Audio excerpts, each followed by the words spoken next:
So the year 2020 has finally ended, and we are here at the end of a very rough and rugged and shithole of a year. Yeah, I think I speak for the majority of the sort of human race in saying that 2020 has been a very rough and rugged year. But with that said, it did give us a lot of releases, music releases, especially in the genre of hip-hop, for us to digest, consume, reflect, enjoy. But I definitely felt that this year, especially from the middle to the end of the year, it kind of dipped down in sort of quality projects and albums that's out there.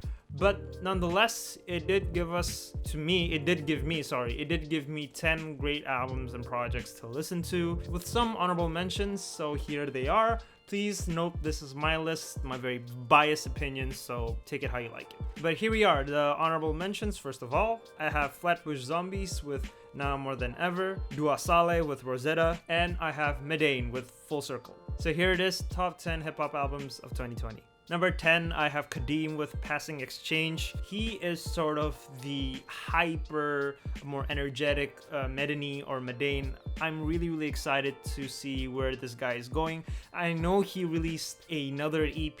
I haven't listened to it yet, and I should. With Passing Exchange, I thought that he's very flawless and very effortless in delivering this alternative hip-hop, but with a sort of young and modern twist to it, and I really commend him for that.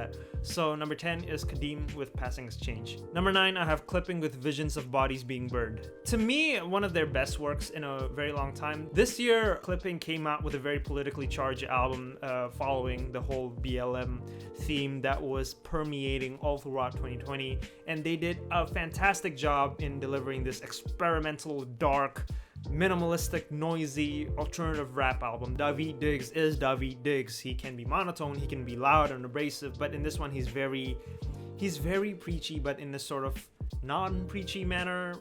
However you want to digest that, he just lets his craft, he just lets the production speaks, and the production is absolutely chaotic, noisy, and I love it so much, and it's energetic when it needs to be as well. The only reason why it's so low, and you might be surprised with the number 8 spot here why it's so low, is because I didn't listen to it as much. Maybe I prefer something that's a little bit more catchy nowadays, though there are some songs here that is really energetic. I just prefer some other stuff that I'm about to mention. Number 8, I have Freddy Gibbs and Alchemist with Alfredo. The fact that Freddy Gibbs could take 2019 with Bandana, take that momentum and carry it on over to 2020 with another producer with, I'm pretty sure, a very high expectation from the public, and still manage to give you a really great thug, dark, playful, drug dealing album is really quite amazing.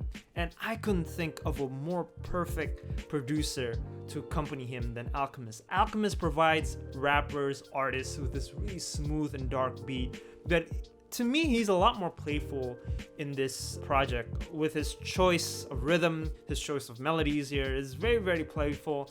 But he does give Freddy Gibbs a lot of challenges as well, with these very quiet and sort of quote-unquote one-note and stripped-back production. And the fact that Freddy just plays with that so energetically is amazing. The only reason why it's, again, so low in this list is because I don't listen to this as much as I should, similarly to the Clipping album. I don't know, maybe it's just, it didn't, came to my rotation as much as it should, because I do think it's a really great album. The fact that he followed it up after Bandana is amazing with another producer.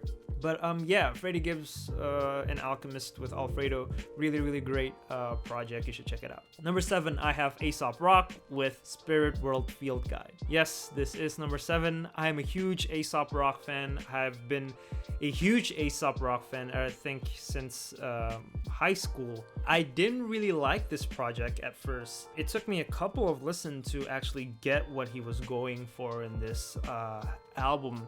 The problem with this album is I did feel it to be very, very one-dimensional. More and more and more I listened to it, and the hooks, surprisingly for the most of the time, it didn't really land with me. With that said, he did give us some really great cuts. He did give us some really, really great songs all through and through, and still manages to keep that consistency for over 20 years. It just could have been better, and it could have been much, much shorter, because this clocks in around 1 hour and 10 minutes, I think. I particularly don't like albums that's over 1 hour. I wish he could have make it more concise and a bit variety in the production. Still a great album. Still gives you like really, really catchy ass, some weird ass songs like A Dog at the Door or Coveralls. Really great album. I just wish it could have been just slightly better. Number 6, I have Open Mike Eagle with Anime, Trauma, and Divorce. This album is an interesting listening experience all through and through, because it does detail quite sarcastically, but in some moments very vividly, about how he went through a lot of really bad things in his life recently, from divorce, depression, his comedy show being cancelled, with a lot of anime references. I mean, one of the singles called Bukiarati, and he even mentioned Shinji from Neon Evangelion. The thing is, I wasn't really interested in listening to this album from the singles that he put out. But when I listened to this album all through and through, from beginning to end, just trying to digest what he's trying to say, it kind of breaks my heart, really. And I hope he's all right. I hope he's recovering very well. I mean, in all the articles and interviews that I read, that he is doing this out of the spirit of just, like music as a form of therapy. I'm glad that he has that, but I'm really hoping that he's all right and he's doing well right now, because he has been going through a lot of stuff from this album and sort of the interviews that I've read about this album. Number 5, it's Felt with Felt For You. This album came at a surprise of how much I really like this. This is a collaborative effort with Atmosphere and Murs. They've released Felt 3 in, God knows, I can't remember what's the year, but I'm pretty sure Aesop Rock produced that. And to be honest, I wasn't really a big fan of Felt in general, but I don't know why, but Felt For You really won me over. Ant's production here is so crisp, so funky, so groovy. It complements Slug's persona and Murs' persona so well, and a lot of great cuts here. And I just love this album so much. And I wish I could have listened to this a lot more than I have. But yeah, I really like this project more than I should, I think, because when I first listened to it, it just clicked with me. Number 4 is Sadistic, Delirium Elysium. At the time of this recording, right now, whatever you want to call it, Sadistic released this as a double EP release sort of thing with a vinyl pressing thing, what you want to call it. But that's the reason why I clumped this into one. I really didn't think these two were like sort of inseparable. I mean, one, Delirium is definitely a lot more dark and Elysium is a lot more light, where I prefer the Delirium side much more. I think it's more written very well, and the production is much more, it blasts you very hard, and I love that. But Elysium also has a very this light somberness as well, especially with the Mick Jenkins track feature with Sirens. No, not Sirens, Zodiac. Sirens is the other single. Sadistic, showing you that he can do two sides of his style, very dark, very abrasive, but also very light and reflective as well. I don't see him slowing down, but I do want to see him collaborate with Noah again and release another Sadistic and Noah, because they did announce it at the beginning of the year, but I guess Corona and whatnot. Number 3, I have Ka with Descendants of Cain. Ka once again delivering you with potent lyricism, beautifully executed storytelling techniques, and just the geniusness of tying legends, mythos, stories into his life. I just never get tired of listening to it. Though, as I mentioned in the review, this isn't his strongest project, because I do think the narrative sort of breaks off, but it's still a really great project nonetheless. I still listen to it. It's peaceful, but grim at the same time. Here we are, my top 2 of my top 10 hip-hop albums of 2020.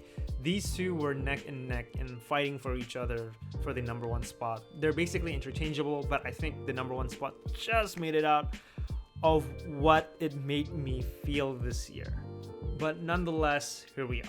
Number 2, I have Run the Jewels with Run the Jewels 4. Like I mentioned in my review, this is their best project since Run the Jewels 2. This album is urgent. This album is abrasive. This album is in your face. And this album does not have time to waste your time. I've been listening to this nonstop. It gets me fired up every time I listen to this, and it gets me hyped every time I listen to this. There's nothing much to say more about this album other than you guys should listen to it, listen to it, listen to it. Here we are, my number 1 spot. This album just beat Run the Jewels by a hair. So my number 1 album of 2020 is Odyssey, The Odd Cure. I said in the review that the mixing here is a bit rough. I think it's because at the time of the recording they were social distancing, so they don't have like chemistry with mastering or whatnot. I'm just hypothesizing at this point, but this is a beautiful album. It's a fun album. It's a catchy album. The rapping is great. The soul is great. The chemistry between Odyssey and the band members are great. But above all else, he just delivers with his band, The Good Company, just positivity in the time of COVID-19. And he contextualized that with these skits. Very, very hilarious, funny, heartwarming skits with his family, his tour manager, and whatnot. Whenever I feel like shit in 2020, which is almost constantly because of what the fuck is happening right now, I always put on this album because it always makes me happy. It always makes me feel like I can get by another day, without being miserable and whatnot. This is why this album is number 1. I can listen to this album front to back like 10 times during the day. It's that good. 2020 has been miserable. 2020 has been bad. But this album pulled me out of sort of this slump and just be happy, be energetic, and just be a good friend, a good person, and whatnot. So there you are, my top 10 hip-hop albums of 2020. Don't forget to like and subscribe. Don't forget to follow me on Instagram for more What the Robot Thinks content. Yeah, 2020 has been really bad, but I'm glad that these albums sort of made 2020 a little less sucky for me. That's it from me. I'll see you guys in 2021. Stay safe.